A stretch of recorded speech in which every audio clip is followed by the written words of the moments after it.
with the National Telecommunications Security Commission for many years, and he was an employee at that time, was the Chief Security Officer for Microsoft Corporation.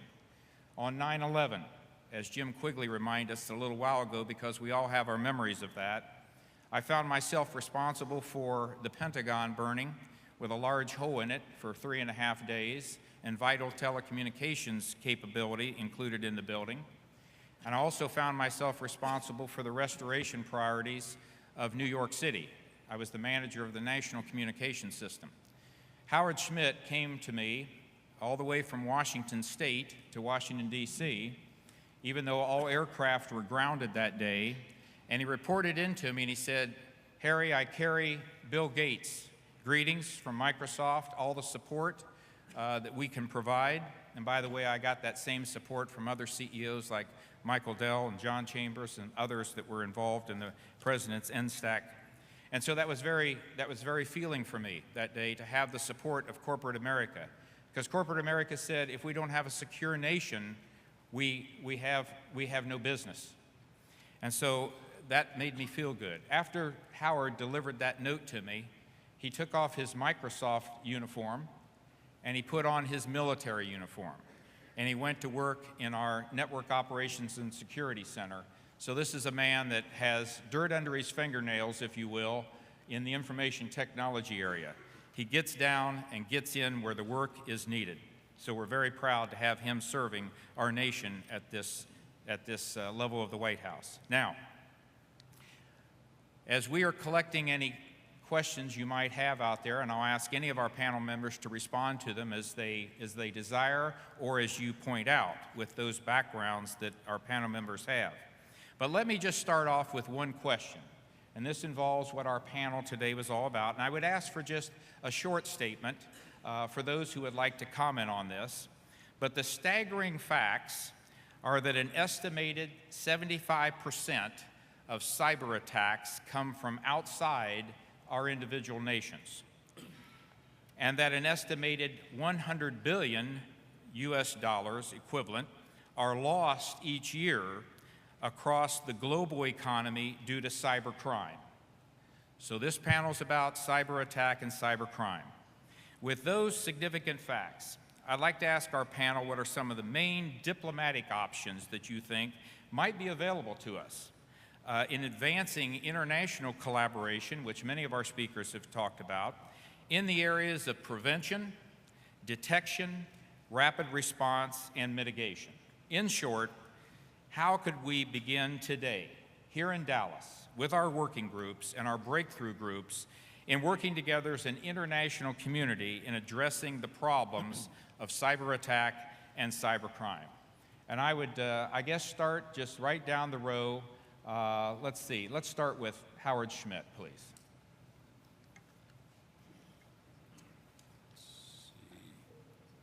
Okay, is this on? It's not working. Is that working? Yeah, none of the micro. Oh, it's on. Okay, good. No light on up here, which means if the light's not on, the technology's not working. Thank you, Harry, for those kind words. You know, I think when we start looking at that framework initially, I think our automatic reaction should be look to the Council of Europe Cybercrime Convention. It's 9 years old now, such a tremendous framework for us to cooperate that covers a whole broad of criminalization issues that gives us the ability to cooperate. And I think that's sort of the first tranche that I look to when we speak to this area.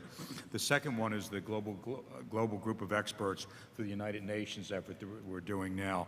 There's a lot of work that's being done, bringing in even a bigger group of folks in there to deal with these things, looking of how we wind up collecting evidence, how we cooperate, and how we wind up putting a lot of the boundary issues off to the side by coming up with a good international framework. Great. Thank you, Howard. Mr. Baker. Thanks. This is working? Good. A couple of comments to build on that. One would be that something we all know, people who engage in cybercrime don't really care about boundaries. Ergo, we have to stop. We can't not care about them, but we have to look beyond our boundaries and the solutions. I don't think there's any option at all around that.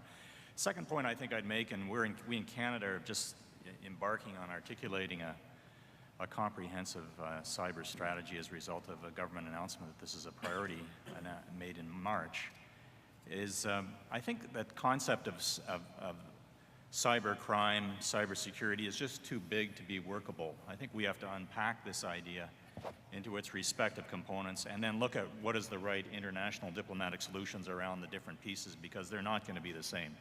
I think certain kinds of things lend themselves quite well to more or less conventional criminal sanctions. Others don't.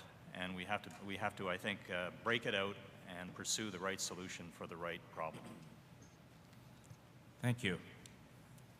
Mr. Lang. Thank you, Chair. Is this working? Yeah.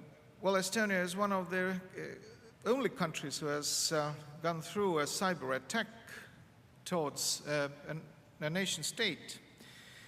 And when you have a situation like we had in 2007, we don't have much time for diplomacy. In this case, you have to react very quickly. And what we did, we sought for cooperation from other countries' CERT organizations, and we did it very well.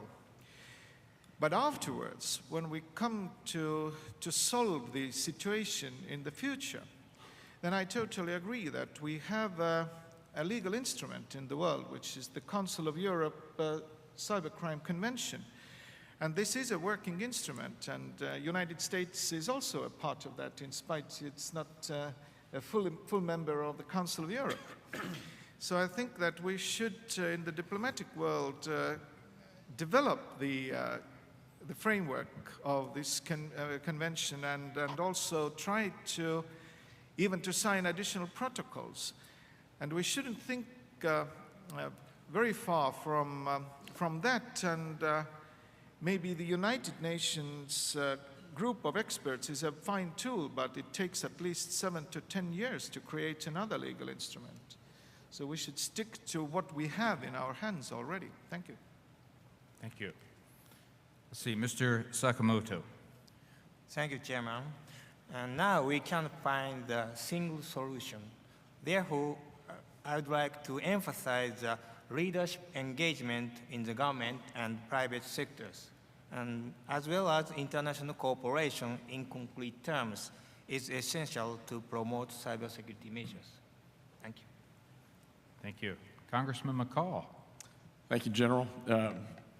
Just as a backdrop, when you mention cybersecurity to most members of Congress, they just kind of glaze over. And they don't really get it. They don't want to get it. And yet, I think it's one of the most serious issues that we face in this century. We held hearings. I served on the Homeland Security, was a ranking member on the cybersecurity, now on intelligence. And we held hearings, and I was just astounded what we heard. Virtually every federal agency had been hacked into, including the Pentagon.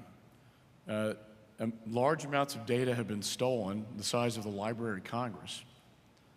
And I was astounded, because if we caught agents of a foreign power breaking into the Pentagon, stealing physical files and file cabinets, you can imagine the response from the media.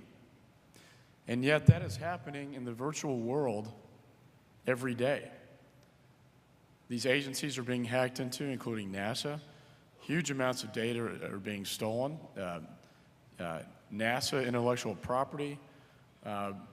So we introduced legislation to deal with this issue. But I really see it on 3 different levels. There's a criminal cyber attack, there's the espionage, which is occurring every day, and then there's a cyber warfare piece. I think that